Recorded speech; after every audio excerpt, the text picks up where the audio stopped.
When it comes to troubleshooting PCs, madalas na mistake na nakikita namin from customers is often yung misdiagnosis ng problem. We jump too fast to conclusions, buy the component na we think is the problem, and then surprise Pikachu face, kahit na bago na yung component, nandun pa rin yung problema.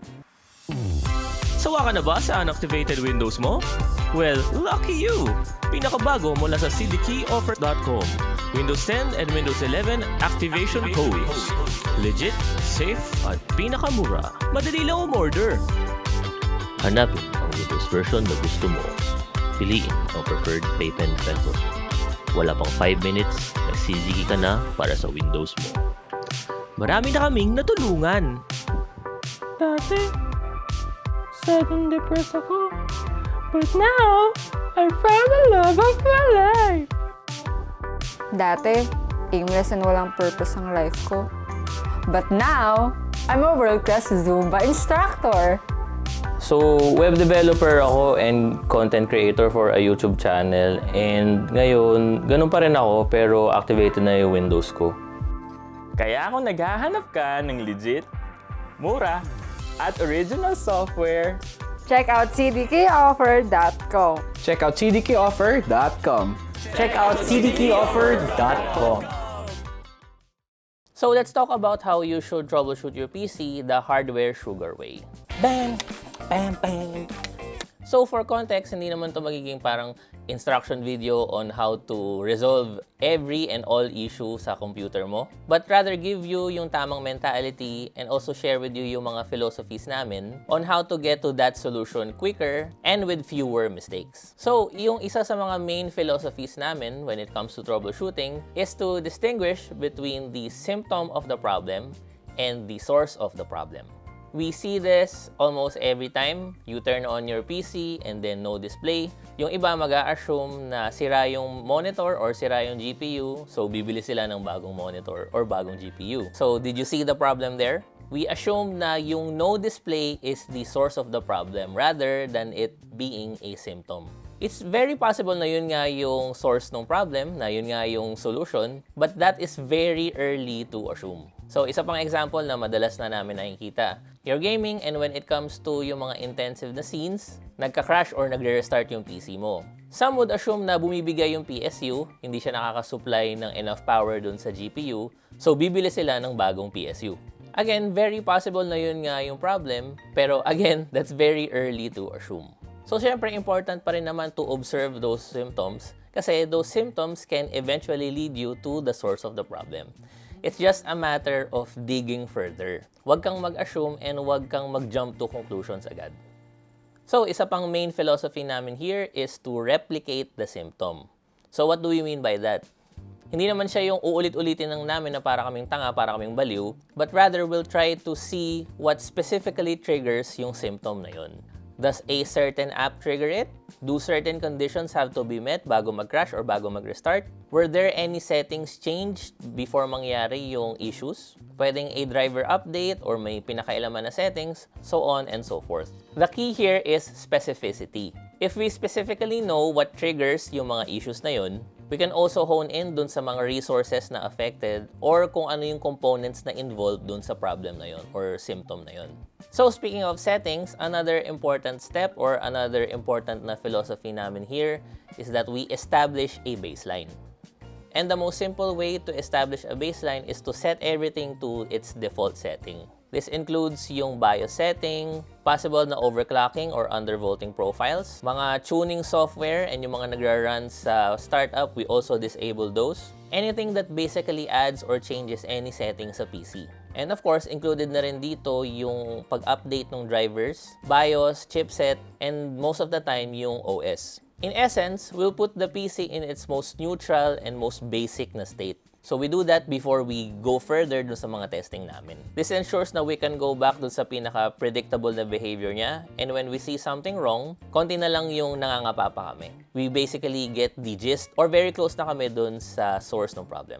Once we get to this stage, we do get kind of an idea na kung ano yung problem or yung mga pinagsususpetsahan namin na issue. And if it's not something na we can address software-wise, dito na papasok yung pag-isolate ng components. Ngayon, unfortunately, ito yung pinakamahirap na step for you. Kasi unlike dito sa Hardware Sugar, most likely wala naman kayong mga spare na computer parts or mga test bench PCs na alam natin for sure na we're 100% sure na they're working fine. And that's what basically sets apart yung mga diagnostic service pagdating sa mga PC stores. Talagang it's just a matter of having yung mga components na yon available to you and alam mo for sure na gumagana sila. We do have control systems here na we can just pick apart or reconfigure so that it can host yung mga suspect na components. Now, you'll notice na dito sa step na to, although very obvious siya and very easy, nasa bandang dulo siya nung ginagawa namin. And that's because it will be really inefficient if we just randomly start testing components without having a clear or at least a slight understanding or kung ano yung possible na source ng problem. So before we start testing components, ite-test muna namin and gagawin muna namin yung mga na-mention ko before. Now, once isolated na yung component, that doesn't necessarily mean na tapos na, okay na, and nakuha mo na yung problem. No. What we do and the main reason why our diagnostic services take as long as they do, to the annoyance of some of our customers, is that we do rigorous tests. Before we can determine for sure, for 100% na faulty nga yung component or na yun nga yung issue, dadaan muna siya sa matagal at madaming testing. We do use a combination of stress testing, benchmarking, and stats monitoring tools, each with its own purpose and niche and specific components na itetest. The objective is simple. We want to run the test an appropriate amount of time. And ideally, hindi na namin dapat makita yung symptoms if we did apply a fix or yung kabaligtaran. Dapat makita namin yung symptoms niya kung may pinagsususpetsahan kami na component. We do this after applying fixes or in the process of isolating a component. Isang scenario would be, for example, we suspect the GPU to be faulty.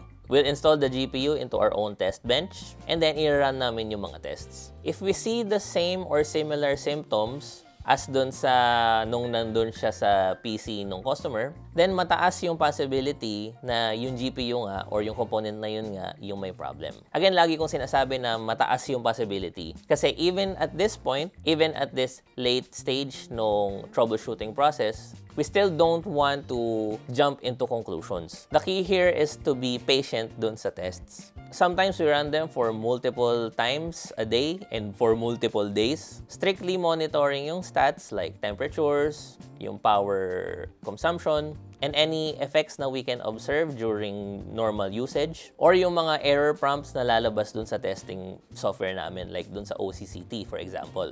This is vital kasi we have to be 100% sure or again, 1,000% sure na faulty nga yung component before we can recommend something for replacement. So, ayun, once this is all done, malaki pa rin yung possibility na hindi pa rin identified yung problem and hindi pa rin fixed yung problem, na wala pa rin solution. Computers really are a bunch of complex systems bunched up together and hindi laging cut and dry yung solution or kahit yung pag-identify pa lang dun sa problem. That's why itong mga steps na to are not really steps na parang checklist, but rather they are cycles or processes to narrow down and eventually pinpoint yung problem. So, gagawin namin ulit yung pag-isolate, pag-apply ng fixes, hanggang sa unti-unting ma-identify namin yung problem and eventually fix it. We go back to the drawing board, we go back to zero ulit, and yun yung reason kung bakit matagal yung diagnostic service. But what we can ensure, na once we confirm a component is faulty,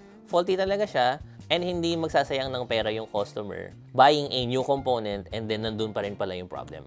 Of course, here and there, meron kaming misses, but that is why we are a team and hindi lang isa yung nagda-diagnose sa amin. We do have checklists, we do have accountability, but basically, yung ina-apply namin na fixes and yung pag-troubleshoot namin, yung troubleshooting process, nagsa-circle around siya doon sa main philosophies na I mentioned before. So, I hope this video has been helpful.